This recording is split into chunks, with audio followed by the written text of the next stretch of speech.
Right, so we get started. Welcome back to the Soil Mastery series. Um, so today we are going to have a very honest conversation about the survival of the agro dealership. And this is important because this institution support farmers, and if their bottom line or if their business is affected, we're going to have some serious problem in our food system. So if you're an agro dealer in Kenya today, you know exactly what I'm about to say. Okay, don't worry, you'll find out. So the traditional retail model, the model where you buy bulk inputs, you stack them in your shop, and then you wait for a farmer to walk through the door. That model is breaking today, and it's been breaking since COVID. It's been under the weight of global forces that you and I cannot control. Over the last 10 years, maybe more, global supply chains disruptions, shifting trade policies, and geopolitical conflicts, even the one happening right now, have made fertilizer the most volatile commodity on the planet. So I want us to look at the data on the screen. Let's go back to 2015. A 50 kilogram bag of DAP cost about 2,500 Kenyan shillings. And from that time until 2020, this price, it was predictable. You could plan your season as a farmer, you could plan your season around it. And by 2020 and until by 2022, things changed. I mean, the exact price for the same bag is around 6,500 shillings.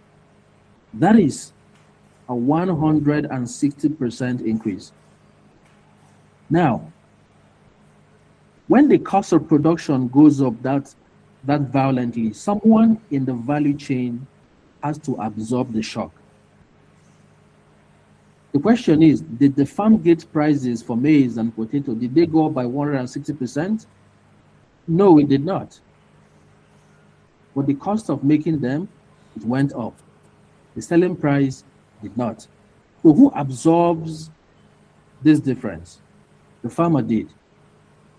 As input costs surged, smallholder farmer profits collapsed by over 40%.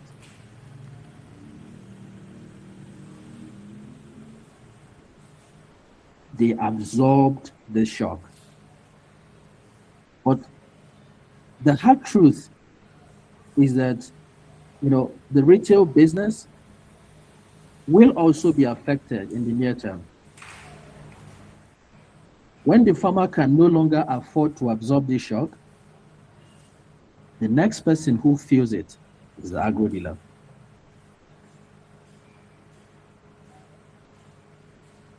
So this is why we are having this conversation. We want to, as a matter of fact, understand what the agro dealer business is going through today, and potentially we can find a way to rethink the business model, and hopefully we will even be better off after all this is done. Now, when the fertilizer price is double, it doesn't just hurt your fertilizer sales volume. Something else is happening. It fundamentally breaks your own unit economics, your own shop's unit economics. It creates what it is now called the capital trap. Now look at this chart again. If you think about your shop floor right now, fertilizer has always been a heavy financial lift. It is your loss leader that you stock just to get people into the door. But in a crisis, it becomes a black hole for your cash flow. In a normal year, buying your bulk fertilizer inventory might take up to 40% of your working capital. But when price hits 6,000 shillings a bag, suddenly 70% of your total working capital is now tied up to keep up the same number of bags on the floor. Think about what that does to your business. It starves the rest of your store. You have no cash left to buy the high margin agrochemicals. You have no capital left for premium hybrid seeds. The products that actually make you profit, they get squeezed out of the inventory because all your money is sitting in sacks of DAP. You are taking on a massive financial risk. Sometimes, you may have to take a loan, to sell a product that farmers can barely afford for a profit margin of maybe, 5%. This fertilizer crisis does not just hurt the fertilizer sales. It's going to suffocate the entire store if we're not careful. So if we want to survive this volatility, we cannot keep doing the same thing and expect a different results. We have to look at how, other more developed markets, how the agricultural retail is evolving globally, and specifically how mature markets, in this case in Europe, we can learn from them and adapt it in local context. I'm going to show you a few case studies as well. We're going to learn how to survive these exact price shocks. And I want us to look at European sector. When a global price spike hits, the agro-dealers, the European Union, they do not go bankrupt at the rate we see in our markets. Do you know why? The reason is because an agro-dealer in Europe, they don't survive solely on the tiny margins of the fertilizer bags and other inputs. Only about 60% of a dealer's revenue come from moving physical products in Europe. The other 40% of their revenue, they come from services. So what do I mean by services? I'm referring to the digital agronomy, the sole essence of what we are having these webinars. That includes soil diagnostics, precision application services, equipment leasing, and data management. So if a European agro dealer faces a sudden spike in fertilizer price and their physical sale volume drops, their service revenue creates a massive financial buffer that keeps their door open and their business profitable. So if a Kenyan agro dealer faces the same price hike, they are facing bankruptcy because 99 or 95% of the revenue is tied to the physical movement of products. So to survive the next phase, we have to shift our capitalization as agro-dealers. We must move away from being entirely dependent on physical stocks and build a revenue engine that is based on digital economy, digital agronomy, and farm services. Now, this sort of model has been tried in Kenya.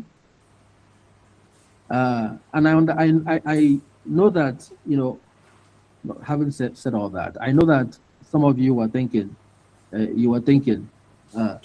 Gabriel, this sounds great in theory. And I've seen NGOs running the farmer service centers in Kenya. I have seen the village-based advisor program, the ones funded by NGOs. I wouldn't mention their name. I have read the case studies that say this service model is a massive success. Yeah, and you are right. Those programs do exist. They have reached hundreds of thousands of farmers across Africa. The agronomy component of those programs works. The farmers often get better results.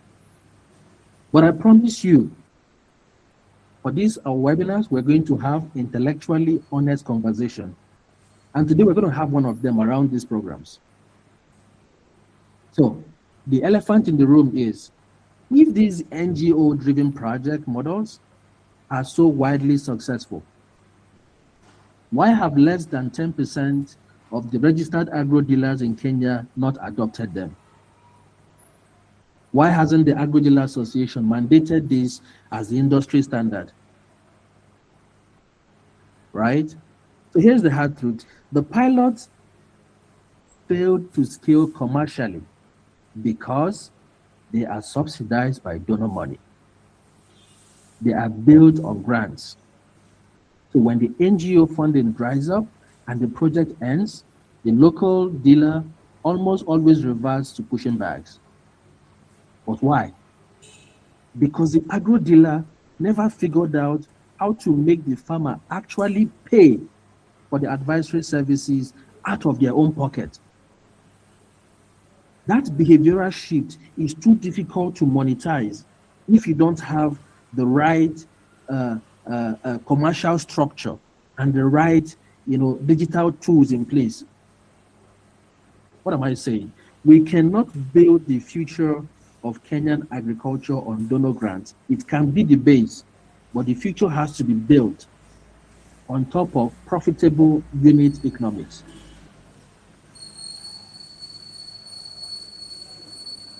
So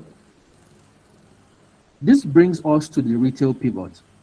The market changed faster than the traditional retail model could react. This is a fact. So if you only sell inputs, you absorb every single global shock. But if you sell outcomes, if you sell inputs, the global shocks will affect your business. However, if you sell outcomes, you create an infinite room to grow. So this is what the commercial farm service model actually looks like. And we are transitioning you from being a vulnerable, high-risk retail store into a professional advisory platform. Now, whatever we're saying on these webinars is not a donor project. This is a commercial survival strategy that is built specifically for the African market, and we'll have a case study to show for it. So we are going to stop waiting on grants. We're going to use affordable, accessible digital tools to deliver soil intelligence to the farmer yourself in your shop.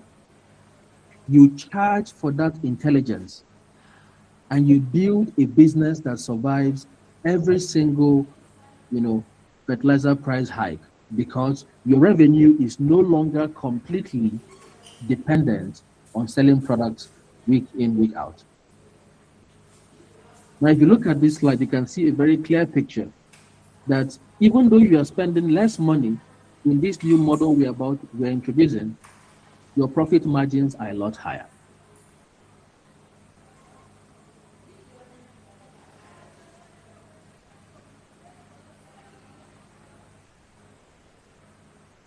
So, to understand the true potential of this model, okay, let's look at what it looks like in terms of progression from start to finish. Okay, so how do we adapt, this? How do we adapt this model that we're talking about? We do it through a gradual 4-step progression.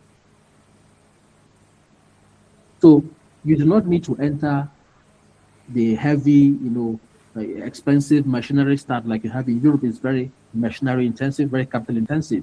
You start by offering mechanization as a service at a smallholder scale, and then you scale the technology only as fast as you scale the farmer's trust. We're going to talk about that a bit later.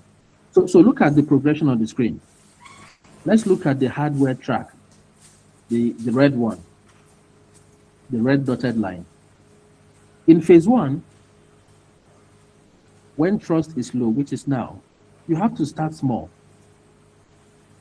And starting small means you have to rent out simple precision hand planters, knapsack sprayers, which has already been done, alongside your seeds. By phase two, a farmer trust and yield grows. So you upgrade. You might now try to invest in a two-wheel working tractor. That's what 2W tractor means. And with planter attachment or applicators attachment, and lease them out as a service. So what I'm trying to get at here is that with precision, farmers may no longer need as much fertilizer or as much dependence on fertilizer as possible, because we are now treating the soil as a system. The agro-dealership becomes a system administrator, where the farmer does not need to spend as much as they used to, but they now rely on you to achieve the same or even better result. So by phase three, you are partnering with other platforms to offer, medium-sized tractor for rentals. This is also where you can introduce something like drones. You've grown from minimal technology to optimal technology use. You can now deploy drones to manage the spraying of fertilizer or even chemicals, and this you could even evolve into a cooperative of dealers. So, but on the software side, which is the green line, it is the exact, same progression. Phase one, you will try to reach the farmer through basic tech like SMS and WhatsApp. This is where you organize the farmers around your ideology. In phase two, you move to using tablets in the field. Now you can invest in buying a tablet because phase one was successful. And in phase three, you can now start utilizing a lot more satellite-driven software. You could have like a couple of these equipment that we talked about, get the software to manage and know where each of them are. This is the future of agro-dealership. And you can run all these from your device on the go with your staff, with all these assets spread all over your region of interest. Now, what about phase four? What about the autonomous field robots we see in the internet? So here is the truth. They are not yet commercially viable for smallholder farmers in Kenya or in Africa, but they are coming.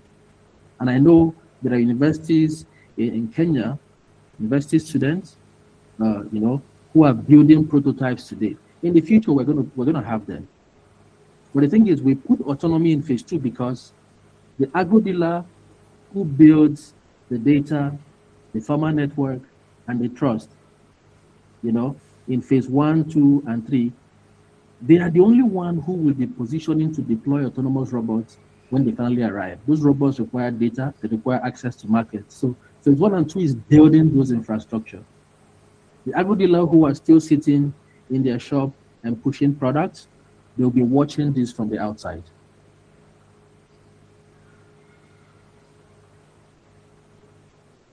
So we've seen the maths of how we need to rethink the agro-dealership model. We've seen the technology progression, but there is the most difficult question of this entire presentation. How do you actually get farmers to open their wallet and pay for a service instead of just buying a product?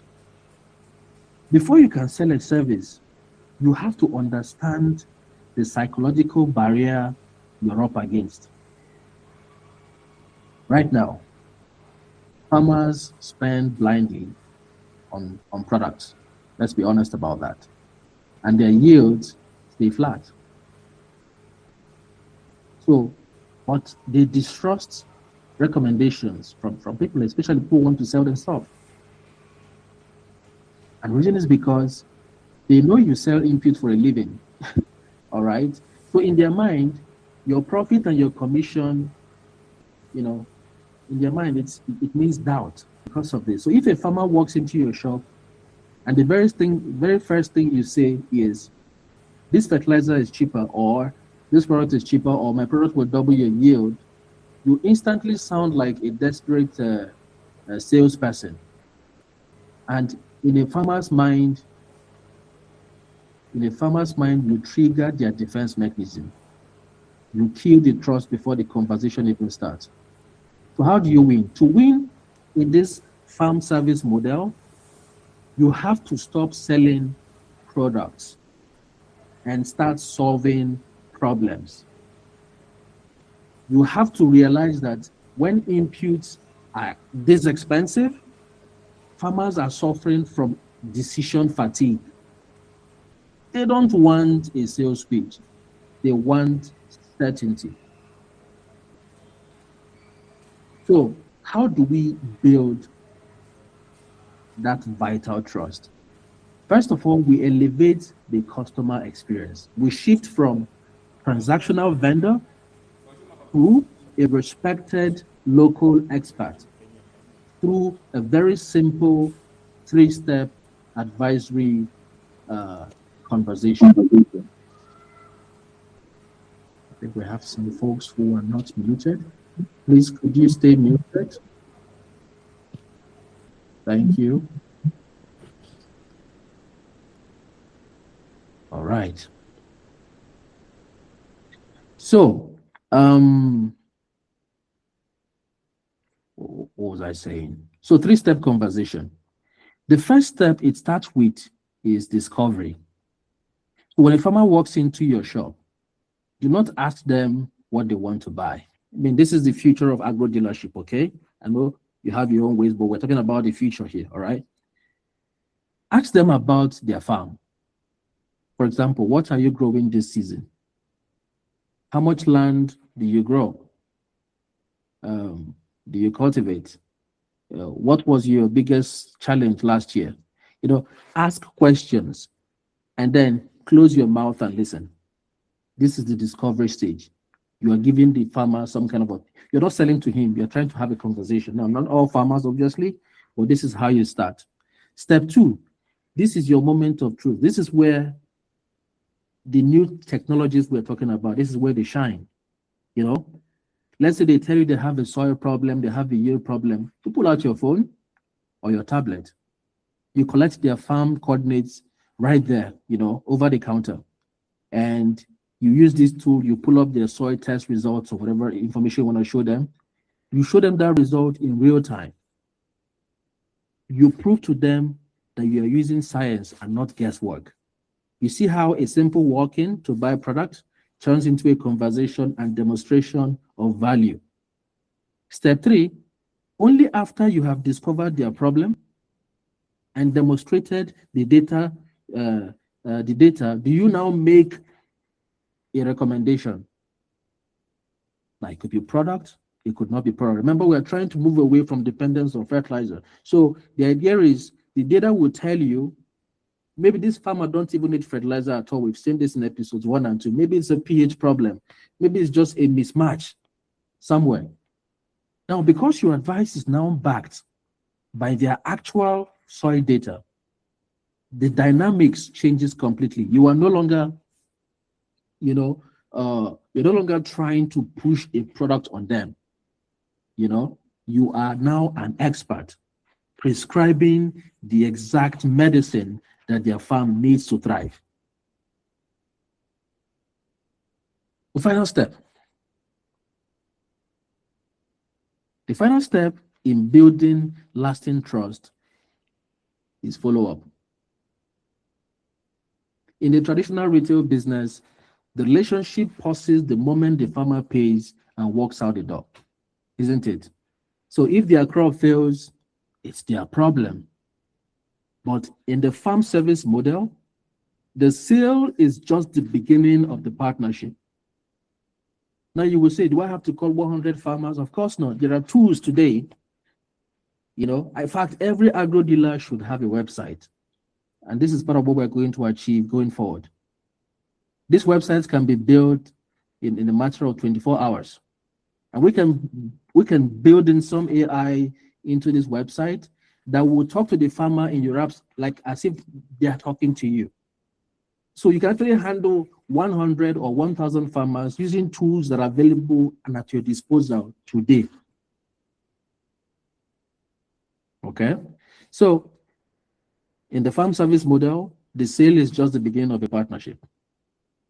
A quick WhatsApp message, which can be automated, by the way, 24 hours after they leave your shop to see if they need help, with something. That check-in, will begin a conversation. The farmer can feel like, oh, it's not just about the sale anymore. And maybe every 2 weeks or maybe every 30 days, you can check in to monitor their fertilizer application or their seed rate application, or maybe there's a disease or infestation on the farm. That check-in alone will trigger a conversation where you can sell services, because now you are building yourself as a trusted expert, either you or the people in your shop. And if where you have a very loyal customer who is, you could visit at the end of the season to track their harvest. This consistent follow-up, it shows the farmer you genuinely care about their financial success. Because in the future, the business model of agro-dealer will rely on this. Farmer succeed, you succeed. Remember, your margins, your profit margins are much higher in this model. So this is how you build your most powerful marketing tool, real success stories from your own community. When you can look at a new customer and say, your neighbor was spending this amount of shillings on this product and getting terrible yields, and we ran a digital analysis on their farm. We found out what was missing. We gave her the exact solution that she needs, and she increased her yield by this amount with the same budget. This is a completely different narrative, and that is how we win. You are not selling services and products. You're not selling products. You're actually selling the money. You're actually selling to the farmer the money that they are currently living on the ground. You're selling money back to them, their money. And when we do this, the agro-dealers becomes co-steward or co-custodians of the land. Now, I talked to you about some case study. Before we close it, let me tell you about some case study from Nigeria, which is quite relatable. And I want to remove, the reason why I'm sharing this, I want to remove every single excuse we may have from transitioning, because we are in a very, very critical stage, the agro dealership. So here I want to show you some actual financial structure of this model working in a real environment. So this case study was done with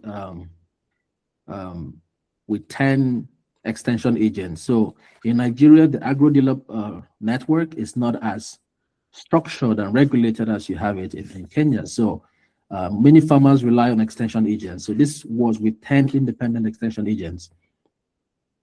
So these agents, they do not have the structure that you have as an agro dealer. They do not have a shop. They do not have a store, a warehouse. They carry absolutely zero inventory risk. So they rely on agro dealers to make referrals, a sales referral. All they did was to sell digital services, in this case, soil analysis, fertility management, and AI agronomy services. So they serve a very small customer base. All 10 of them served 164 farmers between them. But if you look at the charts on the screen, look at the gray bar. Because they build trust through digital data, their agronomic advice directed an estimated, I'm converting from Naira in this case, but it's estimated 4 million shillings in physical fertilizer and seed sales to local suppliers. That's they moved around 171 tons of fertilizer and over 3,400 bags of seeds without ever buying a single one of them. They just simply use data and directed traffic between the farmer and the stores. Now look at the, if you look at the green bar just after this, next to the gray one, how much did they make in terms of money? You know, very little. About 5% of that income is what they keep. But on the right-hand side, I want to compare that income with what they made from digital services. You know, because they keep almost 100% of revenue from their digital services, plus they earn this 5% pure commission on that 4 million shillings in input sales. You can see that they even made more money from digital services than the commission, even though they drove more volume. They made that money with zero capital, tied up in a warehouse stock.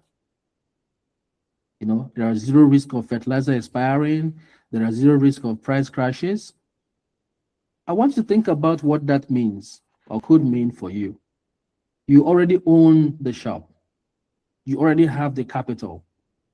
You already have a base of thousands of farmers walking in by your door every season. So if 10% independent agent with no inventory can drive 4 million shillings in sales and generate massive profit from just 164 farmers, imagine what happens when you combine this intelligence with your existing business structure. You do not need to carry 2.5 million shillings in inventory risk to make a profit in this industry. You just need the intelligence to direct the purchase. The farm service model is not just a fantasy that happens in Europe. I mean, I live in Europe as well. So it is a real practical commercial reality, and it is happening right now. And we can adopt it. Look, the market is shifting. We all know that. You can either be a victim of that shift and let your margins slowly disappear, or you can adopt this model, these tools, elevate your business, and lead the market in your county. So now is the time to shape the future, and I think this conversation, we will keep having it in the coming weeks, and hopefully we can help some of us, you know, begin to really think about this and get started in earnest. So thank you very much for your attention. Now, if you have any question, please, we should discuss. If you have any doubts, any additional experiences you want to add to the conversation, please let's have them. But I think this is the future. This is how we protect the agro-dealership in a way that is, how do you call it, shock-proof. Thank you.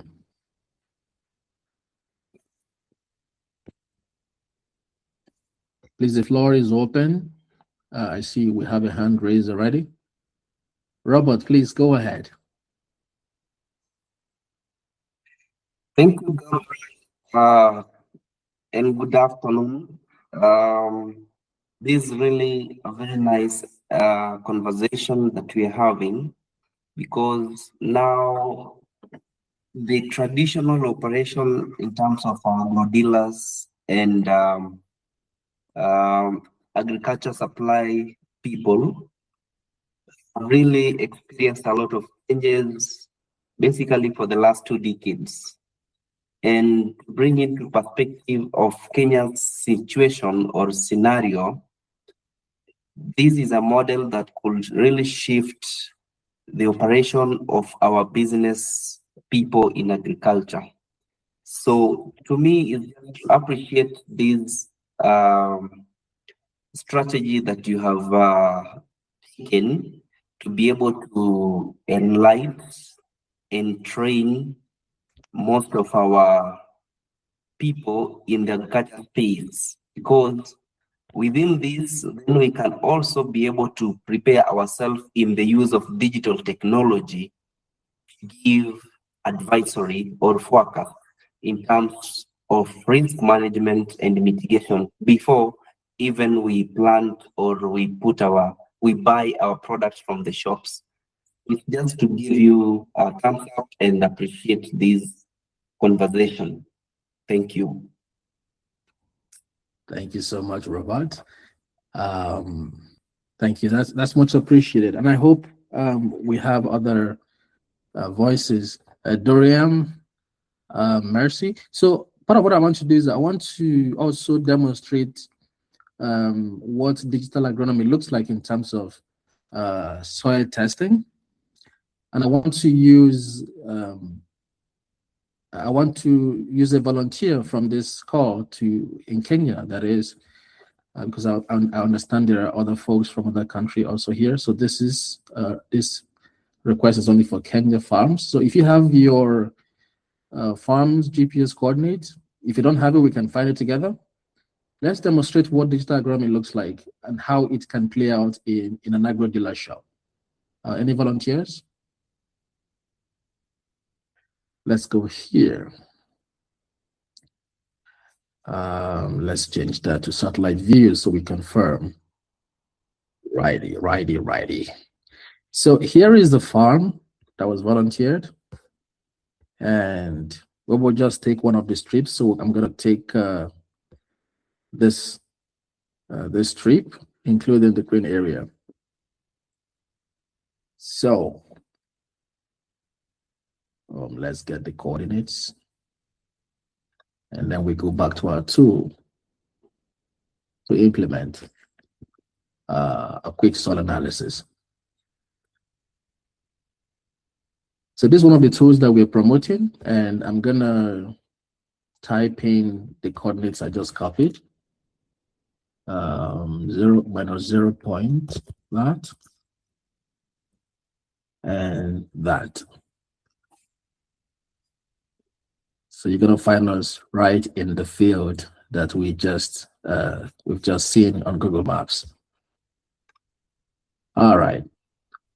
So the first thing I'll do is to just draw out the farm itself.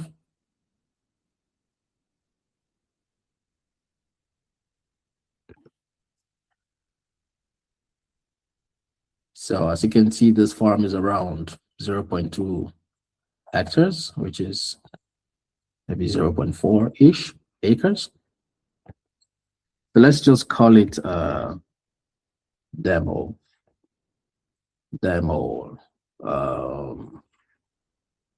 April 22. And for this crop, let's assume we're growing maize or a base. Let's assume maize. And then we save this. You can always update the boundaries, the name, the crop, etc. So once we do this, the next thing we will do is to,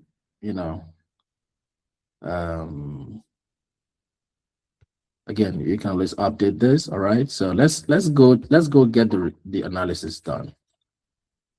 So here we can suggest what yield we can expect from this farm. So let's just say 5,000 kilograms per hectare. And we have this little note here, so you can always convert to acres to relate with whatever numbers you put in, so it can reflect the realities and also your expectation correctly. That's it. Once you do this, you have requested. Now, if you were timing me, let's say you were in a shop. This is about 1 minute of task. If you get used to it, within 1 minute, you've already prepared the coordinates and you've requested for analysis for this farmer who just walked into your shop.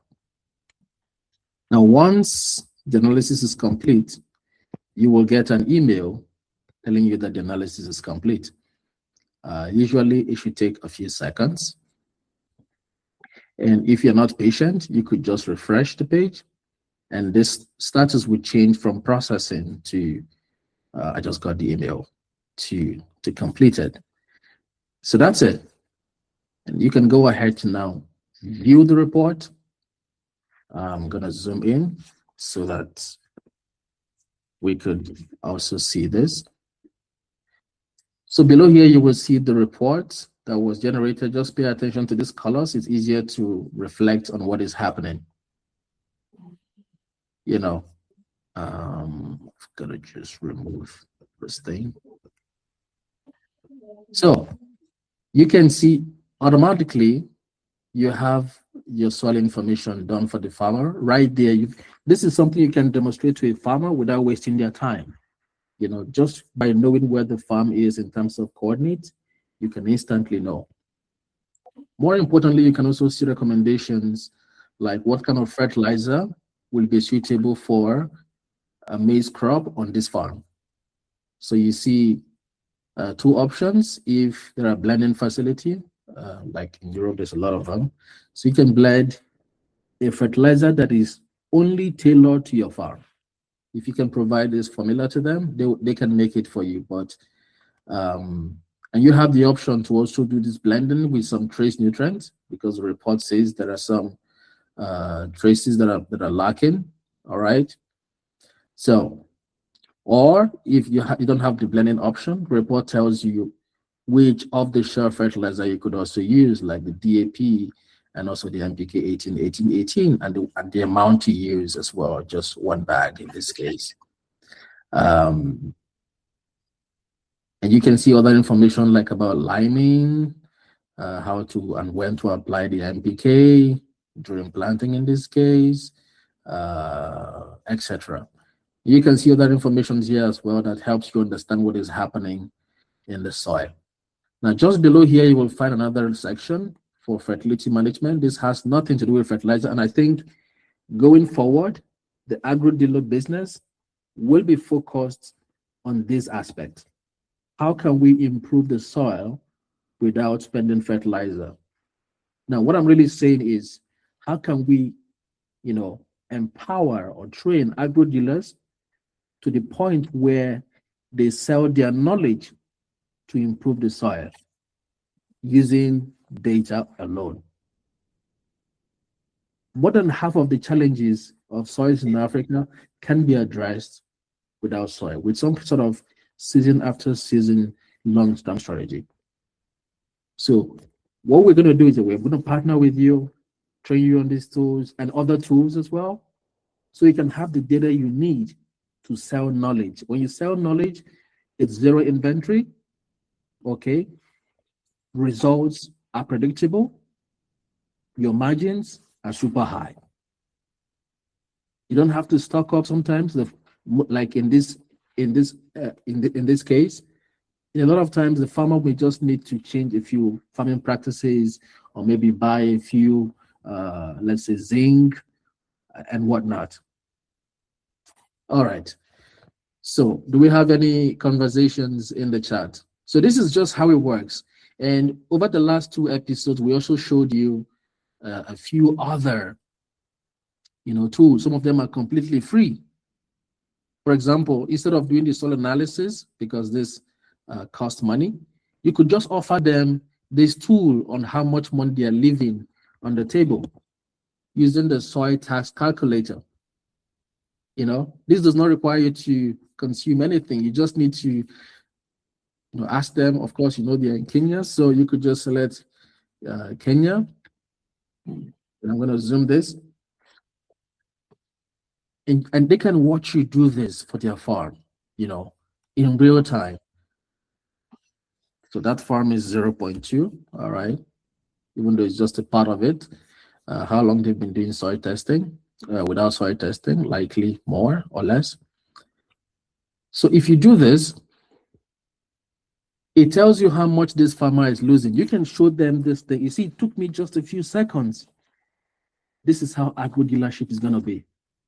It took me just a few seconds to say, hey, in the last 10 years, you've lost 39,000 Kenyan shillings due to your current farming practices, which is they don't do soil testing. As an example. And in terms of fertilizer waste, they've wasted around 4,000 due to a mismatch between whatever fertilizer they use and what the soil really needs. And on and on. So totally, they are losing something like 52,000 Kenyan shillings over the last 10 years due to their current. You see how we are now presenting knowledge and evidences to the farmer, a knowledge that we will now convert into transaction, a transaction that adds value to the farmer. Remember, the current approach is not putting more money in the farmer's hand. We are simply selling to them. The approach we are proposing is that the farmer will get to harvest a lot more than they're currently harvesting, which means more money in their pocket. And then you get to charge a premium for whatever service you're providing to the farmer going forward. I have a question. Okay, so you don't mind. On the how to calculate the amount of money that a farmer might have lost over a period of time, whether by not testing soil or not having accurate information. Mm-hmm. Could the technology be able to give information in terms of what has been lost for the last 2 to 3 years? Because in Kenya we recommend soil testing every 2 years, depending with the crop, so that we see within a period of 2 years whether they could have tested the soil or they didn't, how much they lost and what was gained. Yes, I'm gonna do it right now. Let's update our calculator. In the last how many years here? 2 years. Yeah. Okay. 6,900 Kenya shillings forgone in crop production losses. Yeah. 713. Now remember, this is a 0.2, I suppose, or let's say 1 hectare or 1 acre farm. So, so in total, 9,000. The last 2 years. Okay. So the other follow-up question will be: is it across all the crops or specific crops? So this calculator supports only specific crops because of available data for this model to work. So for Kenya, we have some of the heavy hitters like maize, rice, wheat, sorghum, millet, cowpea, etc. So the ones you see on the screen are the ones supported. Of course, if we have more data, we can always add them and extend the capability of the simulation of the model to perform simulation for such crops. Okay. Yeah. But I think we covered some of the heavy lifters. Yeah, absolutely. Yeah. Okay. Thanks, Robert. So we have 5 minutes. In the absence of that, I'm going to call on Immaculate to give some final words. And really, thank you very much for attending. I hope this was helpful. I hope to receive your emails. I've been getting some emails from some of us about these webinars. I hope you invite your friends, you invite other agro-dealers to participate. Agro-dealers are busy people, yeah, sure. Or maybe your friends and other farmers who may benefit from this content. Immaculate, please. Thank you. Thank you, Gabriel, and thank you to all the participants here today. First and foremost is to thank each one of you for having attended, and to thank Gabriel for a very good presentation. Many of us here are either in the agriculture field as practitioners or owners of agro-dealerships, or even just thought leaders in academia. What Gabriel has presented is a very good opportunity for us to think into the future, to see how we can do business differently. The examples presented have been very good. The model, the soil testing model, is free for this week, as has been said in the last slide. I would encourage all of us to take advantage of that opportunity and share coordinates of their farms. We're happy to do a demo. For those that are interested, you can send a specific request and we can have a specific lesson to teach you on how best you can use the application. In the absence of that, quick wins is that you can send your farm coordinates for a farm that possibly you wanted to be tested, and we're happy to share the report once we run it on your behalf. And of course, this series are continuing into next week. Every Wednesday, we're doing this for the next 3 weeks, at least for this topic. And we shall continue having these seminars or webinars every Wednesday at 2:30 to 3:30. We are keeping it to an hour because we are all very busy people. So yeah, thank you very much for being with us. Welcome to talk to us, to email, to get in touch, share those coordinates, and we'll be happy to have further conversations. I can see still have 3 minutes in case somebody still has a burning question. We're happy to also talk to you right now or any clarifications into the future of the webinars. Thank you, Gabriel, again. Thank you to all the participants, and we look forward to further conversations. Thank you. Allow me to use the last minute to just say that the person that we're calling the extension agent is anyone who wishes to make money by talking directly to farmers, by using these tools with farmers, by linking with us and becoming the link between, for example, any agro-dealer shop and the farming community. Anybody who is organizing farmers in any format would also be welcome to work with us. And yes, there is a business case for any person out there who's willing to get involved. Thank you. And that, my friends, it's how we wrap it up today. Thank you so much, and I hope you enjoy the rest of your day. Bye-bye. Bye for now. Bye, everyone. Thank you, Gabriel and Immaculate. Bye. Bye.